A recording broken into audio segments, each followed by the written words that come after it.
বিসমিল্লাহির রহমানির রহিম। আজকের আলোচনা মায়ের মৃত্যুর পর মায়ের জন্যে যে কাজ বড় মেয়ে করবে। আমার সম্মানিত মা ও বোনেরা, আপনারা অনেক দূর দূরান্ত থেকে কষ্ট করে এসেছেন। সবাইকে আমার সালাম। আসসালামু আলাইকুম ওয়া রাহমাতুল্লাহি ওয়া বারাকাতুহু। সর্বপ্রথমে আমরা প্রশংসা করব কার? মহান আল্লাহ তাআলার। তাহলে আমরা সর্বপ্রথমে মহান আল্লাহ পাক রাব্বুল আলামিনের প্রশংসা ও তারিফ, তারপর আমাদের বিশ্ব নবী, প্রিয় নবী, প্রাণের নবী, মায়ার নবী, দয়ার নবী হযরত মুহাম্মদ সাল্লাল্লাহু আলাইহি ওয়াসাল্লামের চরণে হাজার হাজার কোটি কোটি সালাম ও দরুদ অবতীর্ণ। সবাই বলুন আলহামদুলিল্লাহি রাব্বিল আলামিন। এখন আমরা চলে আসব মূল আলোচনায়। আমার সম্মানিত মা ও বোনেরা, আপনারা এত দূর দূরান্ত থেকে এত কষ্ট করে এসেছেন আজকের এই তালিমের মজলিসে। আল্লাহ পাকের ছোট্ট জান্নাতের বাগানে সবাই সম্মিলিতভাবে একত্রিত হয়েছি। আজকে আমরা এই তালিমের মজলিসে আমরা আজকে শুনব মায়ের মৃত্যুর পর বড় মেয়ের কি করণীয় এবং কি করবে, সেই বিষয় নিয়ে আমাদের সংক্ষিপ্ত আলোচনা হবে। সবাই মনোযোগ সহকারে, ধৈর্য সহকারে বসে, আদবের সহিত বসে সবাই কথাগুলো শুনবেন এবং মনে লাগাইবেন, দিলে লাগাইবেন, কলিজায় লাগাইবেন। আল্লাহ সবাইকে হেদায়েত দান করুক, তৌফিক দান করুক, সবাইকে বুঝার তৌফিক দান করুক, সবাইকে আজকে তালিম বসে শোনার মতো ধৈর্য শক্তি দান করুক। সবাই বলুন একসাথে আমিন। তাহলে এখন আমরা মূল আলোচনায় চলে আসি। ও আমার মা, আপনার মৃত্যুর পর যখন আপনাকে ঘর থেকে বের করে নিয়ে যাবে গো মা, কোথায় নিয়ে যাবে? আপনাকে গোসলখানায় নিয়ে যাবে। আপনার পরিধানের বস্ত্রটা গা থেকে কেটে কেটে বের করে ফেলবে। আপনাকে বরই পাতা গরম পানি দিয়ে গোসল করাইবে। আপনাকে কি করবে? বরই পাতা গরম পানি দিয়ে গোসল করাইবে। শেষবারের মতো ওই মসজিদের চার পায়া খাটের মধ্যে শোয়াইয়া দিবে। আপনার চোখের মধ্যে সুরমা লাগাইয়া দিবে, আপনার নাকে কানে আতর লাগাইয়া দিবে, তুলা লাগাইয়া দিবে গো মা। ও মা, সেই কাজটা কে করবে? সে আর কেউ নয় গো মা, সে হলো আপনার বড় মেয়ে। এই কাজটা কে করবে? সে আর কেউ নয়, সে হলো আপনার বড় মেয়ে। আপনার বড় মেয়ে এই কাজটা করবে। সবাই বলুন ঠিক আছে কিনা, সবাই বলুন ঠিক আছে কিনা। আপনার মাথার কাপনের কাপড় দিয়ে আপনার মাথার মধ্যে যখন পেঁচিয়ে ধরবে গো মা, মা মুর্দার তখন চোখের পানি ছেড়ে ছেড়ে কাঁদবে আর বলবে, ওই আমার বড় মেয়ে, আমি যখন তোকে পেটে ধরেছিলাম রে মা, ও মারে, আমি যখন তোকে পেটে ধরেছিলাম, যখন আমি তোকে কুলে পেয়েছিলাম, তখন আমি কত খুশি হয়েছিলাম, কত আনন্দ পেয়েছিলাম রে মা। ও মা,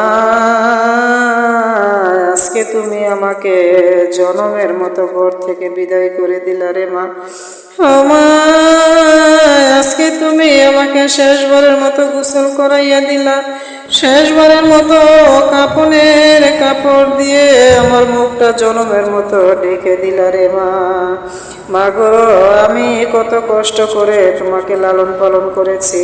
ও মা গো, তুমি আমাকে আজকে চিরদিনের মতো আমাকে বিদায় করে দিলা। মা গো, আমি তোমার কাছে আর কিছুই চাই না গো মা। ও মা, আমি তোমাকে কত কষ্ট করে মানুষ করেছি, লেখাপড়া শিখিয়েছি গো মা। ও মা, আমি তোমাকে কোরআন শিক্ষা দিয়েছি। মা, তুমি মেহেরবানি করে নামাজ পড়ে পড়ে আমার জন্য একটু দোয়া করবা গো মা। হে আমার সন্তান, হে আমার সন্তান, তুমি আমার জন্য কোরআন তেলাওয়াত করবা, তুমি আমার জন্য দোয়া করবা গো মা। কিন্তু আমি মা তো আজকে কবরে যাচ্ছি একা একা,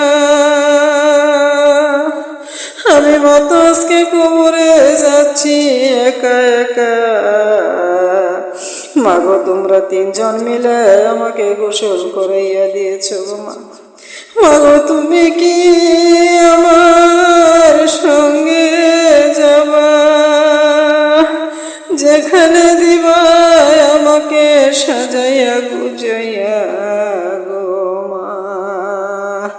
সেই জায়গাটার নাম হলো কবর, সেই জায়গাটার নাম হলো কবর। সেই কবরে আমি একা একা কেমন করে থাকবো গো মা। আমাকে এমন জায়গায় যাওয়ার জন্যে চোখে মুখে সুরমা, নাকে কানে আতর তুলা লাগাইয়া দিস গো মা। মাগো এমন জায়গায় যাব, সেই জায়গার কোনো সাথী নাই, সেই ঘরের কোনো বাতি নাই, সেই ঘরের দরজা নাই, সেই ঘরের জানালা নাই।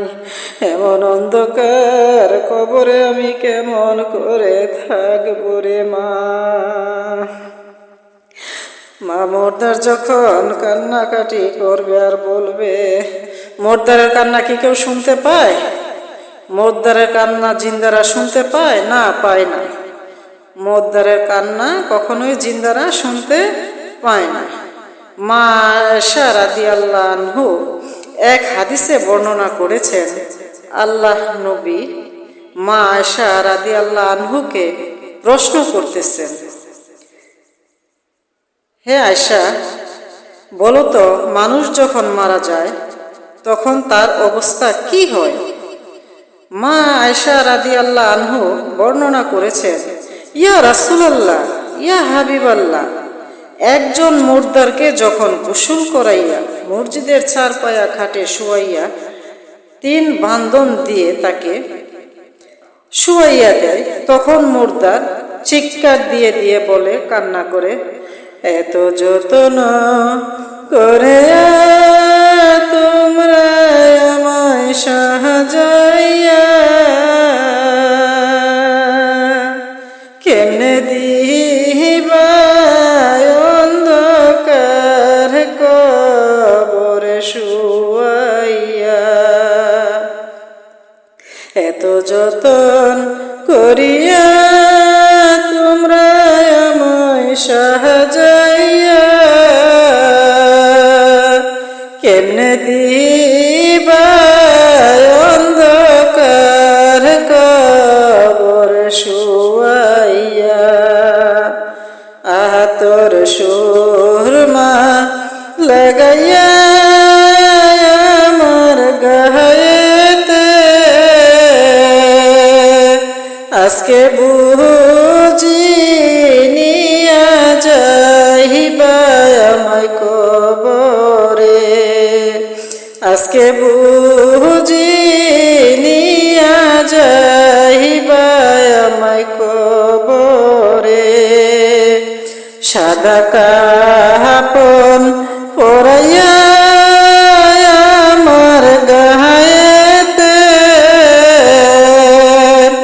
আজকে বুঝি নিয়া যাইবা আমায় কবরে, আজকে বুঝি নিয়া যাইবা আমায় কবরে।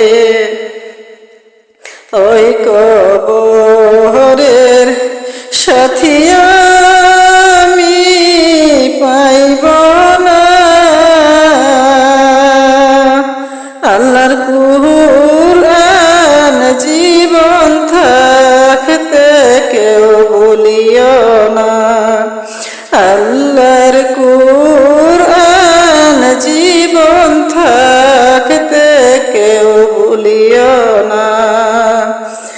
কথা বলেন, ঠিক আছে নাকি? ও আমার প্রাণের মা বোনেরা, একদিন আমরা সবাই কবরে চলে যাব, কেউ থাকবো না গো মা এই দুনিয়াতে।